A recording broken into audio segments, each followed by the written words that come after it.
Students, exercise 17D के first 22 questions हमने पिछले वीडियोस में सॉल्व कर दिए।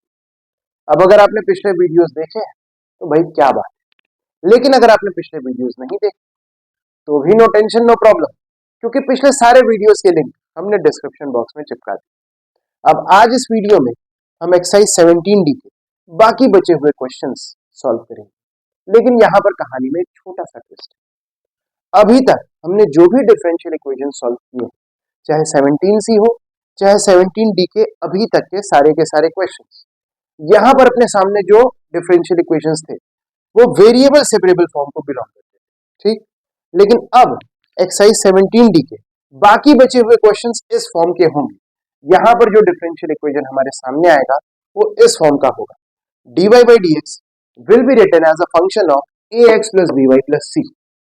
तो ये वेरिएबल सेपरेबल फॉर्म वाले नहीं है, ठीक। लेकिन इन डिफरेंशियल इक्वेशंस को हम रिड्यूस कर सकते हैं वेरिएबल सेपरेबल फॉर्म में, थोड़े से एडजस्टमेंट्स, थोड़े से चेंजेस करके।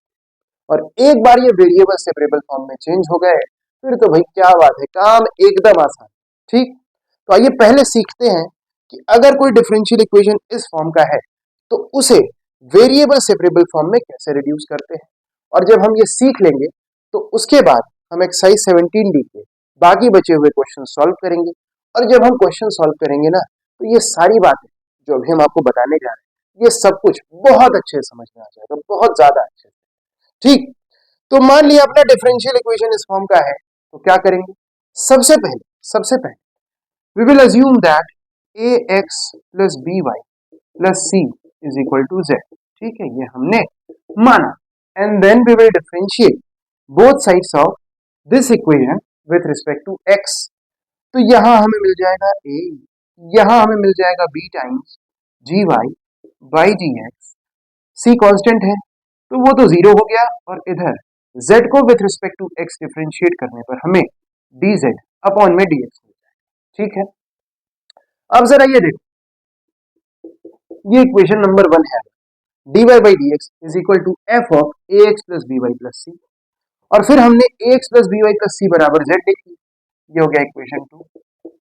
यूजिंग 1 and 2 हम ये लिख सकते हैं कि dy by dx is equal to f of z, है कि नहीं भाई। देखो dy by dx बराबर f of ax plus by plus c। दूसरे इक्वेशन में हमने क्या कहा कि ax plus by plus c को z के बराबर मान लें। तो भाई अगर ax plus by plus c बराबर z है then dy by dx is equal to f of z using 1 and 2, ठीक बात है। अब यहां पर जो dy by dx है वहां पर हम f of z लिख देते हैं, ठीक है। तो हो गया a plus b into f of z is equal to dz upon में dx। अब क्या करेंगे, इस dx को इधर से इधर ट्रांसफर करेंगे, यहां हो गया dx और इधर हो गया dz upon a plus b into f of z। तो अब देखो भाई वेरिएबल्स हो चुके हैं सेपरेट, अब हम कर सकते हैं इंटीग्रेट। तो बस यही काम करना है, ठीक है। तो अब चलते हैं क्वेश्चन नंबर 23 की तरफ, सॉल्व करेंगे क्वेश्चंस को। ये सारी बातें आपको ना बहुत ज्यादा अच्छे से समझ में आएगी, ठीक है। चलिए क्वेश्चन नंबर 23 है अपने सामने, dy by dx बराबर 2x plus 3y minus 4 whole square.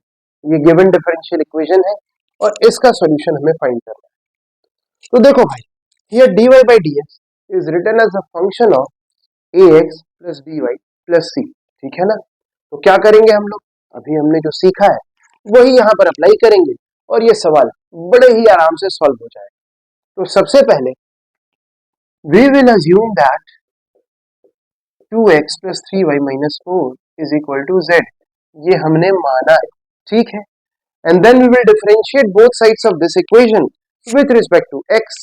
तो यहां हो गया 2 plus 3 into dy by dx, 4 constant है, इनका काम तमाम हो गया। z को डिफरेंशिएट किया विथ रिस्पेक्ट टू x तो dz अपॉन में dx मिल गया, ठीक है। अब देखो भाई इसे इक्वेशन नंबर 1 मान ले और इसे मान ले equation number 2, and using 1 and 2 we can write dy by dx बराबर z स्क्वायर, है कि नहीं भाई। देखो इसे हमने z माना dy बाई डी एक्स बराबर दिस टर्म स्क्वायर्ड लिखा था, इस टर्म को हमने z माना, so now dy by D x बराबर z स्क्वायर हो गया। बहुत बढ़िया। अब ये वैल्यू जो है ना dy बाई डी एक्स की यहां पर पुट कर देते हैं, तो हो गया 2 प्लस 3z स्क्वायर बराबर dz by D x. Variables को अब सेपरेट कर लेते हैं, इस dx को इधर से इधर लाते हैं और इधर अपने पास हो जाएगा, इस टर्म को इधर से इधर ले आ रहा है, तो यहां हो गया dz अपॉन में 3z square plus 2। Variable separate हो चुके हैं, तो अब हम लोग इंटीग्रेट कर सकते हैं। इधर देखो भाई, dx को इंटीग्रेट किया तो x मिल गया, बहुत बढ़िया। और इधर देखो, यहाँ पर dz जैसा है वैसे ही रहने देंगे। डिनोमिनेटर में देखो 3z स्क्वायर प्लस 2 है, यहाँ पर देखो हम इन दोनों टर्म्स में से 3 कॉमन ले लें अगर, तो क्या होगा, यहाँ 1/3 हो जाएगा और यहाँ हो जाएगा z स्क्वायर प्लस 2/3। सर 2 में से 3 कैसे कॉमन ले सकते हैं? तो देखो भाई, हमने आपको बताया है कि कॉमन लेने का मतलब होता है जो भी आपने कॉमन लिया है उससे सारे टर्म्स को डिवाइड कर। तो 3z स्क्वायर प्लस 2, इसमें से अगर हमने 3 कॉमन लिया है तो हम 3z स्क्वायर को 3 से डिवाइड करेंगे, यहाँ पर बचेगा z स्क्वायर।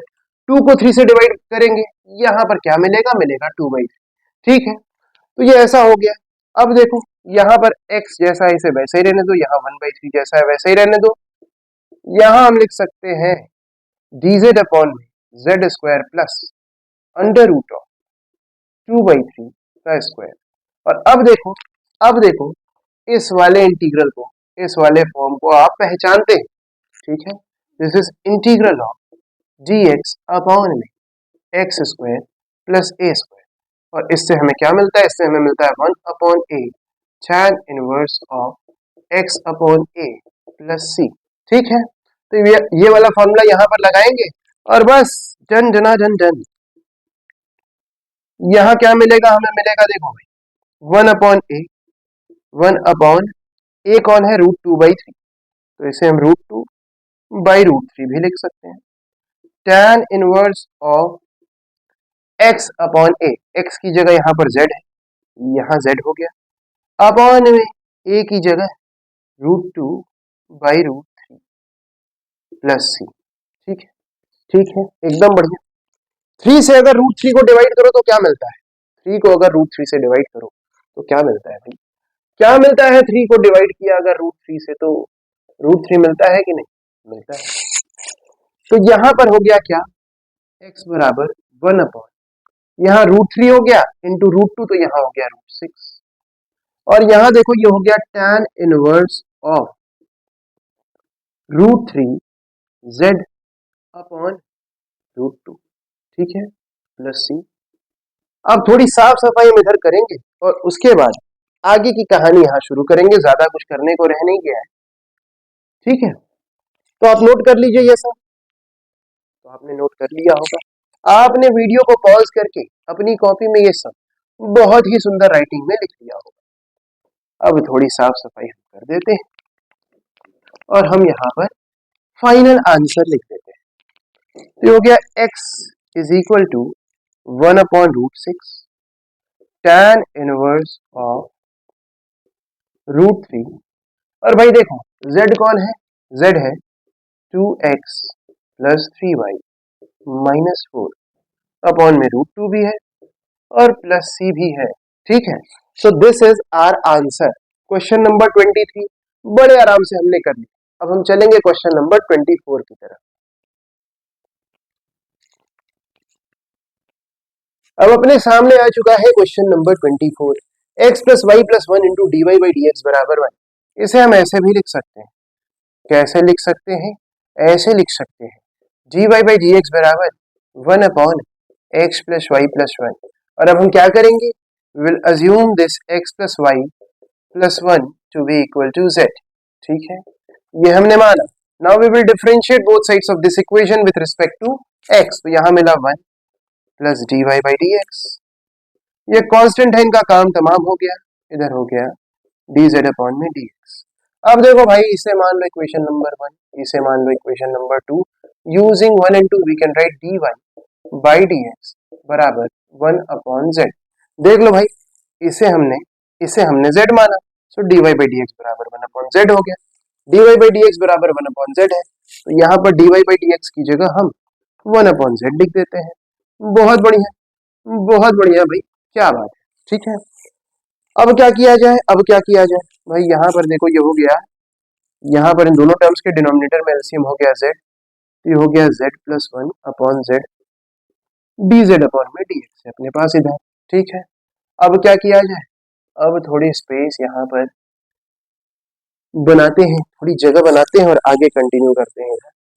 तो देखो भाई, एक काम करो, पहले तो यहाँ हम लिख सकते हैं dz अपॉन में dx बराबर में z+1 अपॉन में z। कुछ किया नहीं है हमने, बस इसको इधर लिख दिया, इसको इधर लिख दिया। ठीक है, अब देखो इस टर्म को हम इधर से इधर भेज दें, तो ये हो गया z अपॉन में z+1 इंटू dz बराबर dx। वेरिएबल्स हो चुके हैं सेपरेट, तो अब हम करेंगे इंटीग्रेट। ठीक है, तो हमने इंटीग्रेट कर दिया। अब यहाँ पर देखो, यहाँ पर z अपॉन में z+1 है, यहाँ पर हम क्या करेंगे, हम न्यूमरेटर में 1 ऐड करेंगे और 1 ही सब्ट्रैक्ट कर देंगे। डिनोमिनेटर जैसा है वैसा ही रहेगा, और इधर हमने अभी इंटीग्रल ऑफ dx को जैसा है वैसा ही रख दिया। ठीक है, अब देखो यहाँ पर इस z+1 को आप एक टर्म मान लो, एक टर्म हो गया z+1, एक टर्म हो गया 1। इन दोनों टर्म्स को आप अलग अलग करके z+1 से डिवाइड कर दीजिए, तो यहाँ हो गया इंटीग्रल ऑफ z+1 अपॉन में z+1 dz minus integral of dz upon में z+1। ठीक है ना भाई, 1 इंटू dz ही हो गया। तो ऐसा हो गया, यहाँ पर देखो ये टेढ़े टेढ़े हो गए, इधर इंटीग्रल ऑफ dx बैठा हुआ है आराम से। तो अपने पास है integral of dz minus integral of dz upon में z+1 equal to integral of dx। तो भाई इंटीग्रल ऑफ dz से मिल गया z माइनस यहाँ पर मिल गया log मॉड z+1 और यहाँ पर मिल गया x प्लस c। ठीक है, ठीक है, z कौन है, z है x प्लस वाई प्लस 1, तो z की जगह x प्लस वाई प्लस 1 लिख देते हैं। ये हो गया x plus Y plus 1 minus log mod x plus Y plus 1 plus 1, तो यहाँ हो गया x प्लस वाई प्लस 2, 2 है भाई, ये 2 है। ठीक है, बराबर हो गया x प्लस c। ठीक है, अब थोड़ा सा काम बाकी है, थोड़ी स्पेस चाहिए हमें, तो इधर साफ सफाई कर देते हैं, इधर साफ सफाई करते हैं। आप नोट कर लीजिए, आप नोट कर लीजिए, तो आपने नोट कर लिया होगा। थोड़ी साफ सफाई हम इधर कर देते हैं, यहाँ से यहाँ से यहाँ से यहाँ से, इतने में काम हो जाए। इस x को इधर से इधर ले जाएगा, तो भाई ये x और x टेढ़े टेढ़े हो जाएंगे। ठीक है, हो गए, और इस कांस्टेंट टर्म को हम इधर ले जाते हैं, तो यहाँ अपने पास हो गया, यहाँ अपने पास हो गया y minus log mod x plus Y plus 2 बराबर c माइनस 1। ठीक है, अब c माइनस 1 है, c कोई कांस्टेंट है, उसमें से 1 सब्ट्रैक्ट करो तो भी जो आएगा वो भी कांस्टेंट होगा। तो इसकी जगह हम लिख सकते हैं, क्या लिख सकते हैं, आप जानते हैं, आप जानते हैं हम क्या लिखेंगे, हम लिख देंगे c1 and here c1 is equal to c minus 1। ठीक है, तो ये अपना आंसर हो गया। सवाल नंबर 24 यहाँ पर बड़े आराम से हमने कर दिया। अब चलते हैं क्वेश्चन नंबर 25 की तरफ। अब अपने सामने है question number 25, X plus Y whole squared into D Y by D x बराबर 1। तो पहला काम तो ये करिए कि D Y by D X को इधर अकेला कर दीजिए, इस टर्म को इधर से इधर ले आते हैं, तो यहाँ हो गया 1 upon X plus Y whole square. ठीक है, अब हम लोग क्या करेंगे, we will assume this x plus y is equal to z, then we will differentiate both sides of this equation with respect to x। तो यहाँ हो गया 1 plus dy by dx बराबर dz अपॉन में dx। ठीक है, इसे equation 1 माना, इसे इक्वेशन 2 माना, ये ऐसे नहीं भाई, इसे इक्वेशन 1 माना, इसे माना equation number 2, using 1 and 2 dy by dx बराबर हो गया 1 अपॉन में जेड स्क्वायर। हो गया कि नहीं भाई, इसे हमने z माना, इसे हमने z माना, तो dy by dx बराबर 1 अपॉन जेड स्क्वायर हो गया। तो यहाँ पर dy by dx की जगह हम 1 अपॉन जेड स्क्वायर लिख देंगे और बस काम एकदम बढ़िया हो जाए। अब देखो इन दोनों टर्म्स के डिनोमिनेटर में एलसीएम हो गया जेड स्क्वायर, तो यहाँ हो गया जेड स्क्वायर प्लस 1 और इधर dz अपॉन में dx जैसा है वैसा ही रहेगा। इधर फिर से हम लोग आगे की कहानी इधर शुरू करते हैं। तो यहाँ देखो भाई, यहाँ पर फिर से हम dz अपॉन में dx बराबर में z स्क्वायर प्लस 1 अपॉन में z स्क्वायर ये लिख सकते हैं ना भाई। हमने कुछ किया नहीं है भाई, हमने कुछ किया नहीं है, इसे इधर लिखा, इसे इधर, ठीक। अब वेरिएबल्स को सेपरेट कर लेते हैं। यहाँ हो गया z स्क्वायर अपॉन में z स्क्वायर प्लस 1 dz बराबर dx। अब वेरिएबल्स जब सेपरेट हो गए तो हम इंटीग्रेट कर सकते हैं। यहाँ क्या करेंगे, यहाँ पर पिछले क्वेश्चन की तरह हम लोग फिर से न्यूमरेटर में 1 जोड़ते हैं और 1 सब्ट्रैक्ट करते हैं और इसे एक टर्म मान लेते हैं और अपॉन में z स्क्वायर प्लस 1 जैसा है उसे वैसा ही रहने देते हैं और इधर इंटीग्रल ऑफ dx को भी आराम से बैठने देते हैं, ठीक है। अब यहाँ पर हो जाएगा integral of z square plus 1 upon में z स्क्वायर प्लस 1 dz, ये टेढ़े टेढ़े हो गया, minus integral of dz upon में z square plus 1 is equal to integral of dx। यहाँ देखो भाई इंटीग्रल ऑफ dz से हमें z मिल गया माइनस dz अपॉन में z स्क्वायर प्लस 1, इसके इंटीग्रल से हमें क्या मिला, tan इनवर्स z और इधर क्या है अपने पास, इधर हो गया इंटीग्रल ऑफ dx से हमें x मिला प्लस कांस्टेंट ऑफ इंटीग्रेशन तो लगाना ही।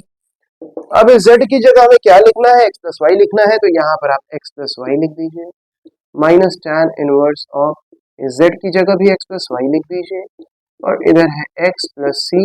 देखो भाई ये वाला x और ये वाला x टेढ़े टेढ़े हो गए तो अपना आंसर हो गया y minus tan inverse of x plus Y बराबर सी, ठीक है।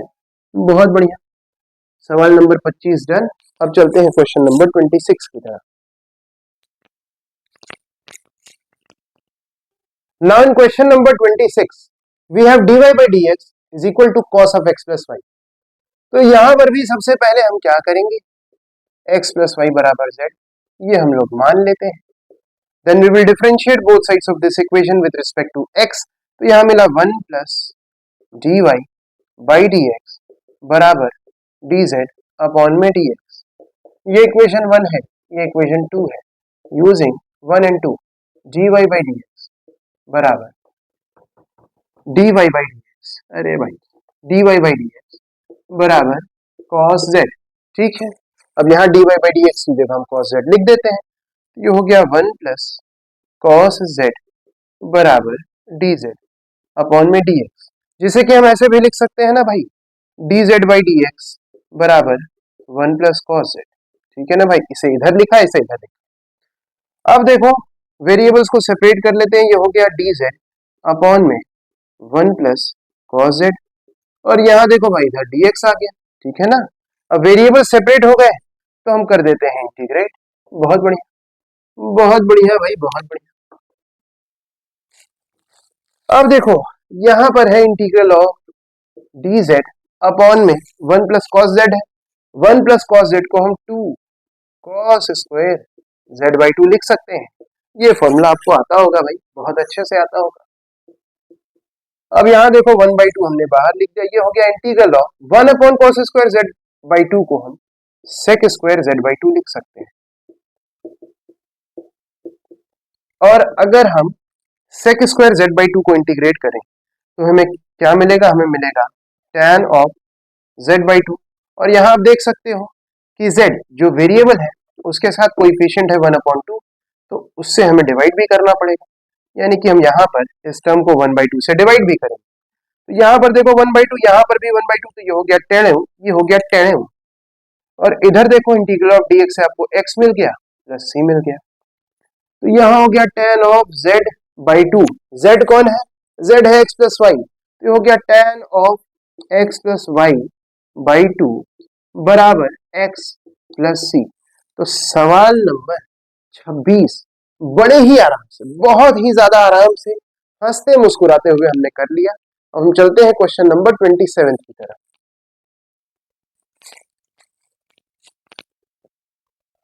अब है question number 27, dy by dx is equal to tan square of x plus Y.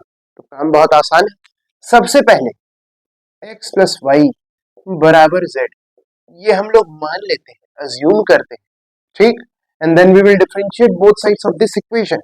With respect to X, तो यहाँ मिला 1 plus dy by D x बराबर dz by D x. बहुत अच्छे, ये हुआ इक्वेशन 1, ये हुआ equation 2। Using 1 and 2 dy by D x बराबर tan स्क्वायर z। हुआ कि नहीं भाई? देखो x प्लस वाई को हमने z माना, सो dy बाई डी एक्स बराबर tan स्क्वायर z।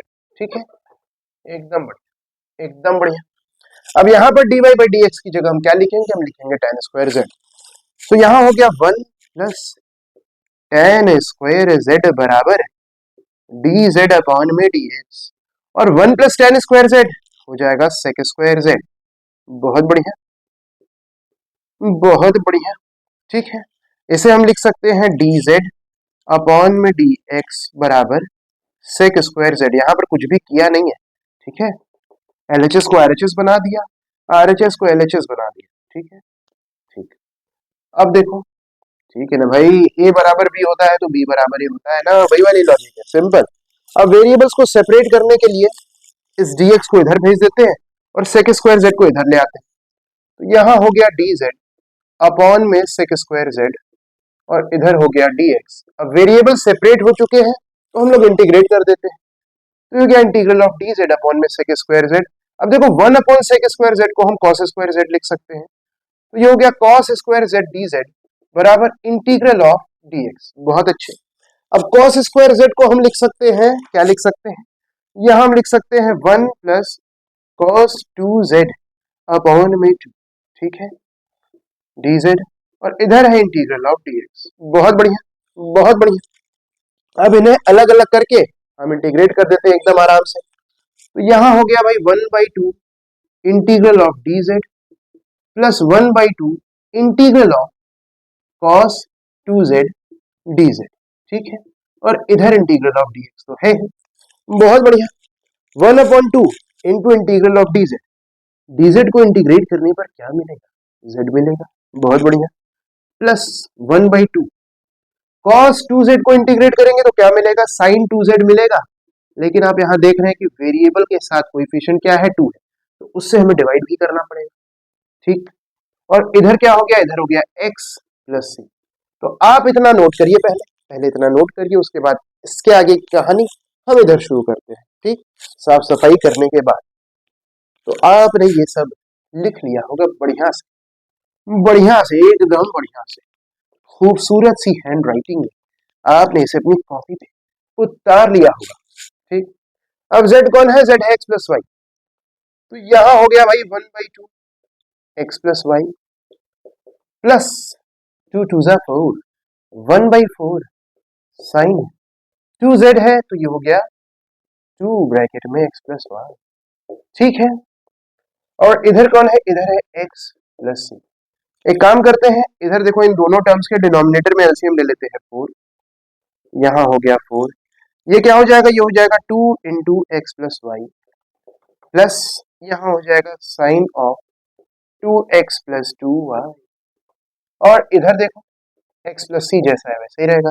इस 4 को इधर से इधर ट्रांसफर कर दें अगर, तो यहाँ बचेगा अपने पास 2x plus 2y plus sine of 2x plus 2y बराबर 4x प्लस 4c, ठीक है। इस 4x को इधर से इधर लाते हैं, तो देखो 2x माइनस 4x हो जाएगा माइनस 2x। समझ रहे ना भाई? इस 4x को इधर से इधर ले आएंगे तो क्या होगा? 2x माइनस 4x मिल जाएगा माइनस 2x। तो हम यहां लिख सकते हैं 2y माइनस 2x, ठीक है ना। समझ रहे हैं माइनस 2x कहां से आया?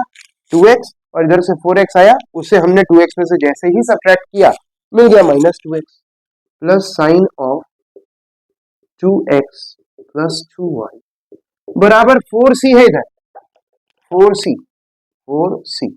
और आप जानते हैं कि इसकी जगह हम क्या लिख देंगे? c1। 4c कांस्टेंट है ना, c कांस्टेंट है, c में आप 4 मल्टीप्लाई करो तो जो आएगा वो भी कोई कांस्टेंट होगा, और उसकी जगह हमने एक नया कांस्टेंट रख दिया c1। और c1 कौन है? c1 कोई और नहीं है, c1 4c ही, ठीक।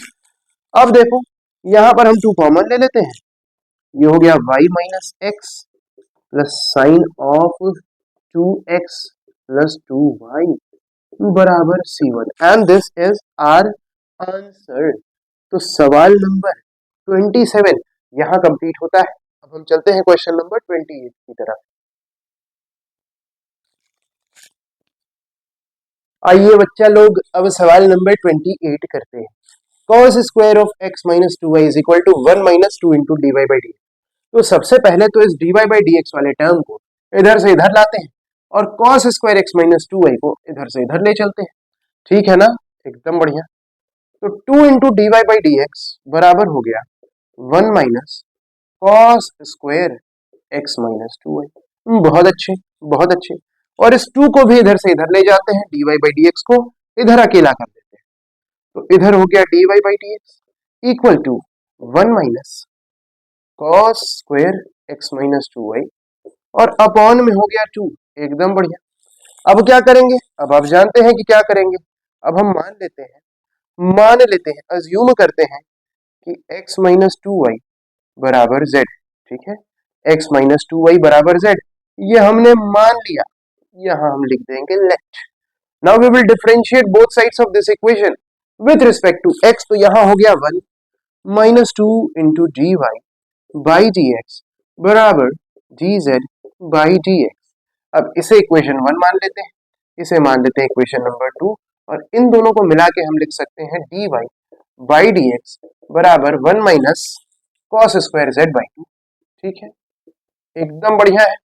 अब D Y by D x की जगह हम 1 minus cos square Z by 2 यहां रख दें अगर, तो हो जाएगा 1 minus 2 into 1 minus cos square Z upon में 2, और इधर कौन है, इधर है डी जेड अपॉन में डी एक्स। ठीक, इस 2 से 2 चढ़ेव हो गया। ठीक है, ठीक है, एकदम ठीक है, एकदम बढ़िया है, एकदम मजेदार है। ठीक, अब यहां देखो, यहां हो गया 1 minus cos square Z equal to D Z upon में डी एक्स। बहुत बढ़िया। अब ब्रैकेट ओपन कर देते हैं, तो ये हो गया 1 minus 1 plus cos square Z. ये देखो, ये भी टेढ़े हो गए, और इधर है डी जेड अपॉन में जी एक्स। ठीक है, इसे हम ऐसे लिख दें डी जेड अपॉन में डी एक्स बराबर कॉस स्क्वायर जेड, और उसके बाद इस कॉस स्क्वायर जेड को इधर से इधर ले आते हैं।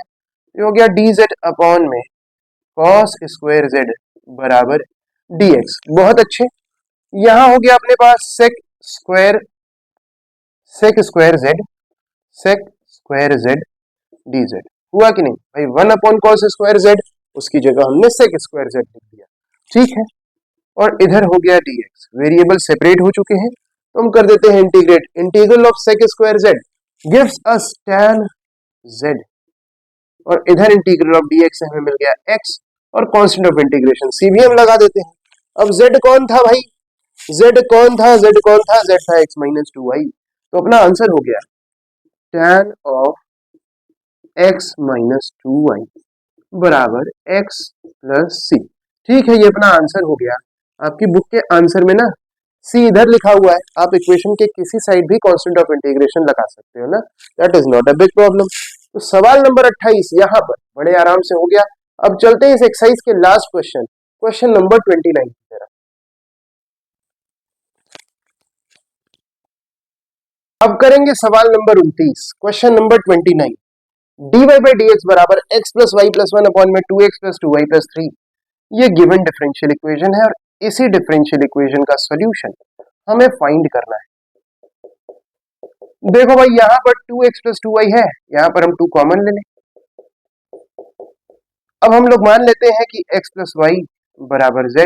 ठीक है, डिफरेंशिएट करेंगे इक्वेशन के दोनों side with respect to x, तो यहाँ हो गया 1 plus D Y by D x बराबर d Z upon d x. बहुत अच्छे, इसे 1 मान लेते हैं और इसे 2 मान लेते हैं। इक्वेशन नंबर 1 हो गया ये, इक्वेशन नंबर 2 हो गया ये, और using 1 and 2 we can write D Y by D x बराबर z प्लस 1 अपॉन में 2z प्लस 3।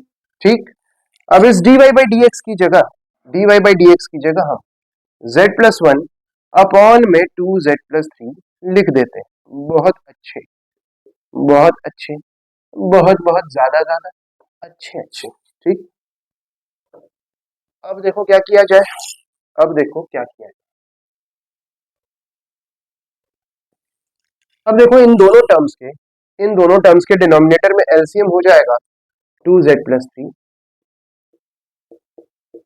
यहाँ हो गया 2z+3 प्लस यहाँ क्या है z+1 और इधर है dz अपॉन में dx, तो यहाँ हो गया भाई 3z+4 अपॉन में 2z+3 बराबर dz अपॉन में dx। ठीक, अब क्या किया जाए, अब स्विच कर लेते हैं। अब dz अपॉन में dx बराबर 3z+4 अपॉन 2z+3 ये लिख लेते हैं। आप ये स्टेप नहीं करो, यहीं पर वेरिएबल्स को सेपरेट कर लो तो भी काम हो जाएगा। ठीक, हम ऐसा इसलिए कर रहे हैं क्योंकि हम dx को इधर भेजना चाहते हैं जिससे कि x वाला टर्म इधर आए, और हम जितने भी क्वेश्चंस हमने किए हैं वहां पर हमने most of the times x वाले टर्म्स के साथ ही कांस्टेंट को जोड़ा है। ठीक है, तो इसीलिए हम ऐसा कर रहे हैं जिससे कि x इधर आ जाए और कांस्टेंट टर्म भी इधर ही आ जाए।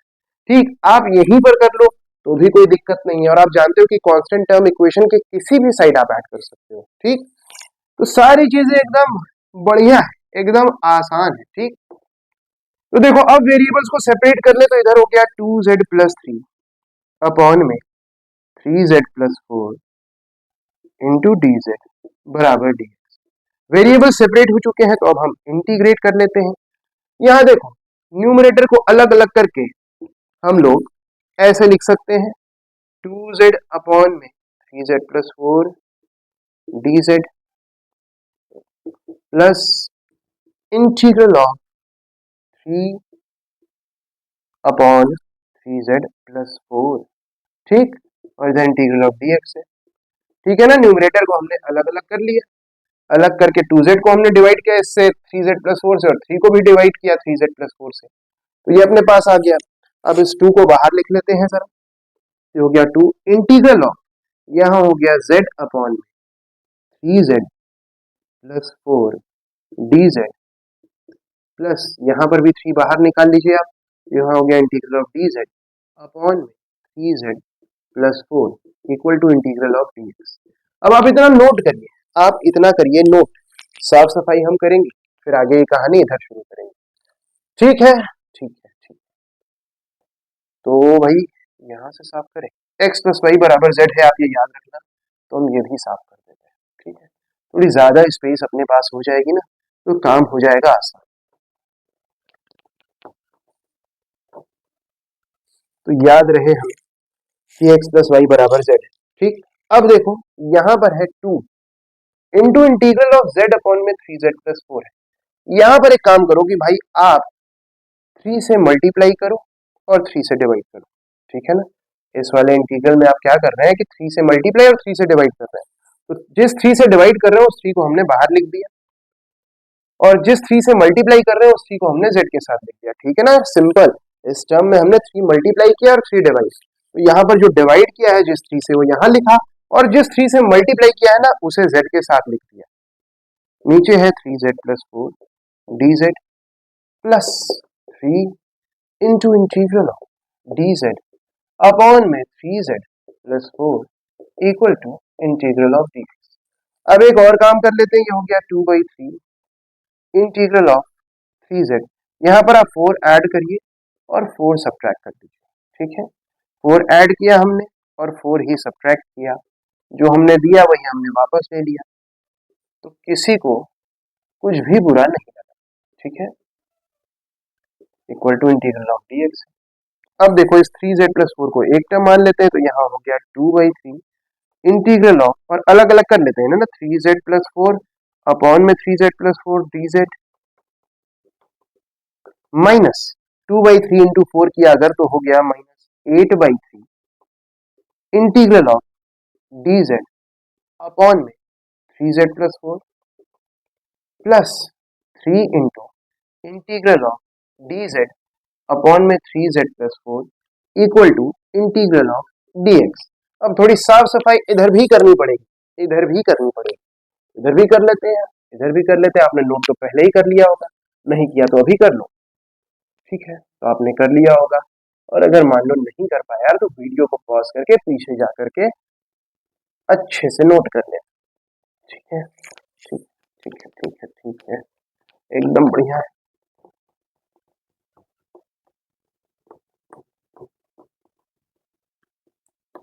ये देखो, ठीक, ये 3z+4 अपॉन में 3z+4 हो गया टेढ़े टेढ़े, यहाँ हो गया 2/3 इंटीग्रल ऑफ dz। बहुत बढ़िया, बहुत बढ़िया। यहां पर देखो, यहां पर है 3 into integral of dz upon में 3z+4 minus 8/3 into integral of dz upon में 3z+4। तो देखो भाई, इंटीग्रल के अंदर दोनों सेम ही टर्म्स है। यहां पर भी dz अपॉन में 3z+4 है, यहां पर भी dz अपॉन में 3z+4 है।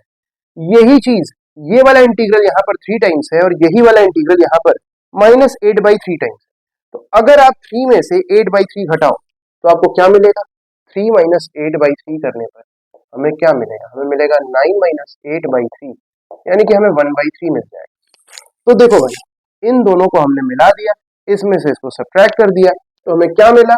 हमें मिला 1/3 इंटीग्रल ऑफ dz अपॉन में 3z+4। बहुत अच्छे। और इधर इंटीग्रल ऑफ dx। ठीक, बहुत बढ़िया, बहुत बढ़िया भाई। अब देखो 2/3 इंटीग्रल ऑफ dz से z मिल गया, plus 1/3 integral of dz upon में 3z+4। देखो, इसको इंटीग्रेट करेंगे तो मिलेगा log mod 3z+4, ये तो मिलेगा। लेकिन देखो, z वेरिएबल के साथ जो कोएफिशिएंट है वो है 3, उससे हमें डिवाइड भी तो करना पड़ेगा। ठीक है, बहुत बढ़िया। और इंटीग्रल ऑफ dx से हमें मिल गया x, और कांस्टेंट ऑफ इंटीग्रेशन हमने लगा दिया x के साथ। इनको भाई टाटा बाय बाय बोल दो। अब देखो, z कौन था? z था x+y, तो यहां हो गया 2/3 x+y प्लस 1/3 log 1/3 नहीं, 3 इंटू 3 9 हो गया, तो यहाँ 1/9 हो गया, 1/9 log mod 3 ब्रैकेट में x+y प्लस 4। ठीक है, और इधर कौन है? इधर है x+c। अब देखो भाई, इन दोनों टर्म्स के डिनोमिनेटर में एलसीएम ले लेते हैं 9, तो यहाँ क्या हो गया?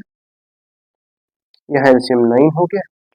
यहाँ देखो भाई, 9 को डिवाइड किया 3 से तो मिला 3, 3 2 हो गया यहाँ पर 6, तो गया 6 into x+y plus log mod 3x plus 3y plus 4 बराबर x+c। इस 9 को इधर से इधर कर देते हैं ट्रांसफर, यहाँ हो गया 6x plus 6y plus log, अरे भाई, plus log mod 3x plus 3y plus 4 equal to 9x plus 9c।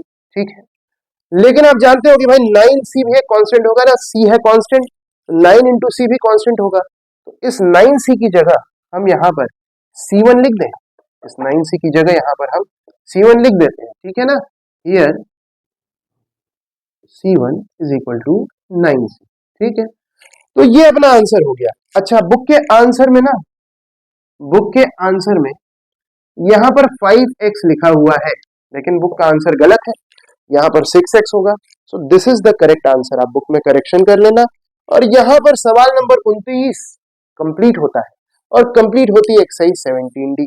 अगले वीडियो में जब हम आपसे मिलेंगे तो एक्सरसाइज 17E के क्वेश्चन सॉल्व करेंगे। ठीक, तब तक आप सब खूब मन लगा के पढ़ाई करिए, अपना ख्याल रखिए, and I will see you in the next video.